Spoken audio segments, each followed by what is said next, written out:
Let's bring it home. Why are you a Christian? Why are you at camp? Why are you in your church? Why are you part of, if you're part of the choir, or if you're part of the sound room, or if you're part of the Sunday school, whatever. Why are you a part? And if you're not doing anything in church, you just come on Sunday, sit down, enjoy the service, and go out. Why? What?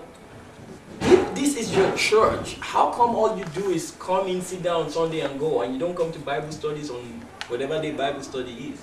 What is your commitment? Oh, I finish work at 4, and I have to go home, I have to relax a little bit. By the time I come to church for Bible study, it's too late and I need to sleep. Well, okay. What are your conditions? Why do you care about the things you care about? Sometimes you look at people and you say, oh, they love perfume so much. That's what they love. Great, they love perfume. Why? Why do they love perfume? Because sometimes we just look at what they love and write it off. Why? Is it because you want everybody to notice you when you walk past? What do you care about? Now, most of the time, is either we care about God or we care about ourselves. Is either God is number one or we are number one. After you boil it all down, is either we want to please God or we want to please sometimes ourselves or our friends. Who do you want to please? We are talking about remembering our first love. We have 7 questions at the end of class number 1. And I want us to take time to think about this. The first question might look very basic. Do you love them? I don't need an answer here. But I need you to go back and really think about it. And if you are going to say yes, make sure you've gone through analyzing what you love and make sure it shows that you love God. Now, I'm not saying you hate God if you don't love Him. It might just be you love something more than Him. Why do we need to analyze this? Before you can go to the place of remembering your first love, you need to know where you are. Have I lost my first love? Or am I still at the place of my first love? Do I need to remember or do I just need to build up? So we all need to analyze where we are. Where am I? Because tomorrow we are going to build on that. So the question today is, where am I? I'm glad we have till Sunday to deal with this topic. I don't have to rush it and finish it. Remembering your first love. Is serving Him a burden? And you know what? There are 2 ways you can answer this question here. Maybe 3 ways. One is an I don't care way. Whatever, I'm just going to put whatever comes in. And by the way, this is for you. I don't plan to say it. The second way is to give the right answer. Let me give you all the right answer. Do you love God? Yes. Is serving Him a burden? No. Do you serve Him because you're used to? No. Are you excited about seeing Him face to face one day? Oh, very excited. Are you sad when you don't talk to Him during the day? Oh, very sad. Do you think about Him during the day? Oh, every time.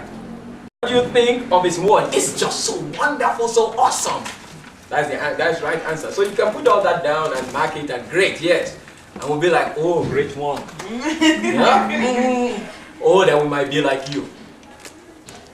Or, and I'm not saying that if the answer is right for you that there's something wrong. Hey, if the answer is right for you and you put all the right and the answer is actually like that in your life, that is good. That is commendable. It's actually commendable. I wish that the answer for all of us is that way. But I need us to be truthful. If we want God to minister to us and God to do something good in our lives, write down the answers that is truthful in this place. Do you really love Him? Has serving Him become a burden? maybe when you started it was sweet. And it was like the best thing you could do in this world. But now it is a burden. When it's time to go to church, you're like, I'm going to that place where I'm going to walk again. You know? Are you excited about seeing him face to face one day? I don't want to die. like the person said, everybody wants to go to heaven, but nobody wants to die. Are you excited about seeing him face to face? I've heard people say, I want Jesus Christ to come, but he needs to wait until I get married. I want Jesus Christ to come, but he needs to wait until I have a child. Hey, when you're excited about the guy or the girl that you just fell in love with coming, you don't want it to wait for anything. Exam or no exam, you're studying for an exam. The exam is very important. Hi, can I come? Yes! I was just going to say, can I come and see you? Oh yes, I know. Are you going to be here in 5 minutes? But you're studying, you need at least No, come. You don't care about the exam, you want to see it. How come when it comes to Jesus, you're like, Jesus, you have to wait. I need to get my doctorate, I need to get this, I need to do that, I need to do this. And after I've done all that, then you can come. Then are you really excited about him coming back? Questions? Statements, agreements, disagreements?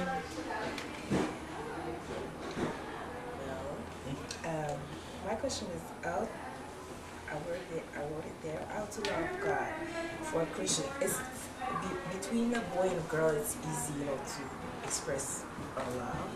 But now, as a Christian, how should we love God? Is it because of our minister? Is it what should we do? What is the perfect way to love God? We should know. All the Christians should know the answer of that one. But there is like you see, there are the 4 C's. This is what love is. So there is a 4A or 4 whatever. How to love God? Okay, good question. Let's see. Anybody here married? Pray for us. Okay.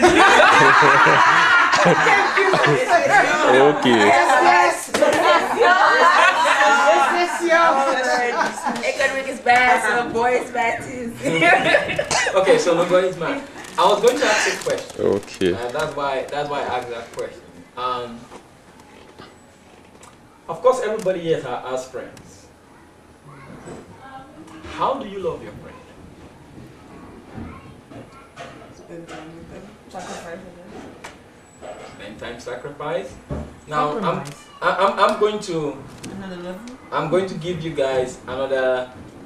If you notice throughout this class, I'm already giving you guys some free marriage counseling stuff. That's what I'm seeing. So make sure. That's sacred.